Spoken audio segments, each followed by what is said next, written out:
अस्सलाम वालेकुम दोस्तों, मैं हूँ वदूद सईद और आपसे मुखातिब हूँ अल अहमद फार्म कराची से। आज आपको मैं बताऊँ कि फ़ार्म के अंदर पार्टीशंस क्यों ज़रूरी होते हैं। जब आप छोटे पैमाने पे काम कर रहे होते हैं, 5-10 बकरियाँ पाल रहे होते हैं, तो उसमें तो आपको कोई ज़रूरत नहीं होती ऐसी किसी चीज़ की। लेकिन जब आप 500, 100, 1000 मतलब जो 100 से ऊपर चले जाते हैं तो आपको पार्टीशंस बनाने पड़ते हैं। इसमें आपको चीज़ों को संभालना आसान होता है। वो इस तरह से कि आप मुख्तलिफ़ उसके लॉटें बना लेते हैं और आपको इंडिविजुअली एक एक बकरी के ऊपर तवज्जो देने की ज़रूरत नहीं रहती। आपने 25 की, 30 की, 40 की लॉट बना ली और आपने उसकी ट्रीटमेंट करी। आपको पता होगा कि आपने इसको पीपीआर का इंजेक्शन लगा दिए, आपने इनको जो भी ट्रीटमेंट करनी है, कीड़ों की दवाई पिलानी है या इनको जिल्द के कीड़ों की दवाई पिलानी है या इनकी कोई ख़ास ग़िज़ा है जो इनको खिलानी है, तो वो सब चीज़ें आपकी नज़र में रहती हैं। आपको पता होगा कि जी ये फ़लानी लॉट को मैंने ये सब काम करा दिया।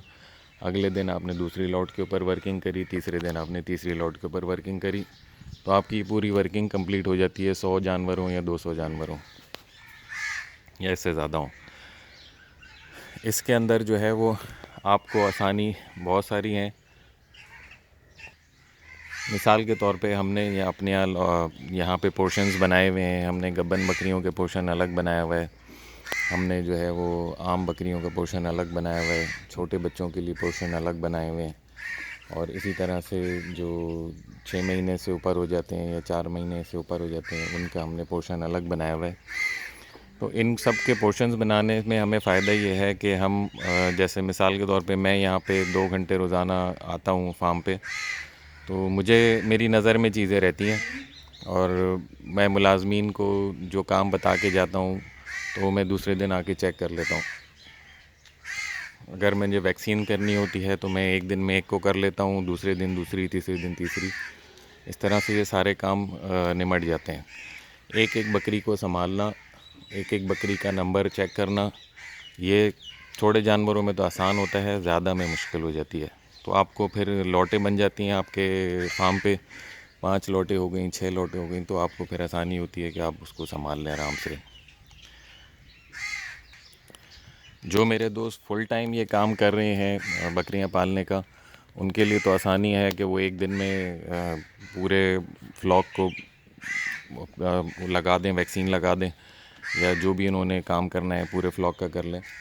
लेकिन जो मेरी तरह से जिनको और दूसरे काम भी देखने और टाइम थोड़ा देते हैं फार्म पे, तो उनके लिए फिर ये आसानी होती है कि वो मुख्तलिफ़ डिवीज़न्स बना लें, मुख्तलिफ़ पार्टीशंस बना लें अपने फार्म में और एक एक पार्टीशन की आप भरपूर तवज्जो रहती है। सफाई के लिहाज से हो गई, खाने के लिहाज से हो गई और वैक्सीन्स वगैरह के लिहाज से हो गई। तो ये सारी चीज़ें फिर आपके लिए सहूलत देती हैं। इसी तरह से जब आपने बकरियां क्रॉस करानी हो तो आपने मुख्तलिफ़ कंपार्टमेंट्स बनाए हुए हैं। जैसे हमारे यहाँ पे है, अब ये हमने यहाँ पे 30-35 बकरियों का एक यहाँ पे सेक्शन बनाया हुआ है। अब हम यहाँ पे बकरे यहाँ पे हमने छोड़े, तो जब ये 30-35 कंप्लीट हो जाएंगी तो फिर हम अगली बकरियों की तरफ चले जाएंगे, वहाँ पे बकरे छोड़ना शुरू करेंगे। तो छोटे फ्लॉक बनाने में आसानी रहती है, चीज़ें आपकी नज़रों में रहती हैं। जहाँ फिर आप इकट्ठे रेवड़ की शक्ल में रखेंगे तो आपके लिए मुश्किल होगा उनको संभालना।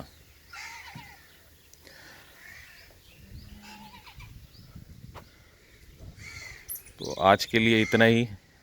बताने का मकसद ये था कि बड़े फार्म में जब आप जानवर ज़्यादा रखते हैं तो पार्टीशंस किए बगैर आपका काम नहीं चल सकता। पार्टीशंस बहुत लाजमी है। और अगर आप एक एक बकरी को, जैसे हमने यहाँ पे टैग लगाए हुए हैं, हर बकरी का नंबर लिखा हुआ है, लेकिन ये मुश्किल होता है अपने मतलब 100 बकरियों में 100 नंबर आपको देखने पड़ेंगे।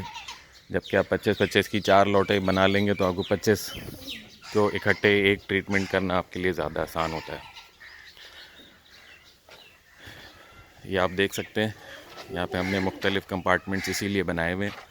हर कंपार्टमेंट में अलग अलग किस्म के हमने वो रखे हुए जानवर, उनकी ट्रीटमेंट अलग है, उम्र के लिहाज से अलग किए हुए हैं, कुछ मेल फीमेल के हिसाब से अलग किए हुए हैं, कुछ जो है वो क्रॉसिंग के हवाले से अलग किए हुए हैं, कुछ प्रेगनेंसी के हवाले से अलग किए हैं। अब यहाँ पे जो बकरियाँ हैं जो हमने अलग की हुई हैं, ये सारी अभी 1-2 दिन में, 4 दिन में इंशाल्लाह ब्रीड करेंगी, बच्चे देंगी ये।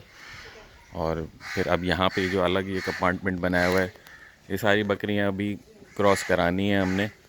और जो पिछले वाले कंपार्टमेंट से जब ब्रीडर फारिग हो जाएंगे फिर यहाँ पे छोड़ना शुरू करेंगे हम। तो ये प्रोसेस तकरीबन 1 महीने तक चलेगा हमारा। फिर उसके बाद जो है वो फिर हम दोबारा इसको रीशफल करेंगे, दोबारा इनकी जो है इनके हिसाब से सेटिंग करेंगे। तो सेटिंग्स चेंज होती रहती हैं फार्म पे, मुख्तलिफ़ टाइम पे ज़रूरत के हिसाब से हम मुख्तलिफ़ कंपार्टमेंट्स में बकरियों को शिफ्ट करते रहते हैं। तो आज के लिए इतना ही, इंशाल्लाह अगली वीडियो में मुलाकात होगी। दुआओं में याद रखिएगा। अल्लाह हाफ़िज़।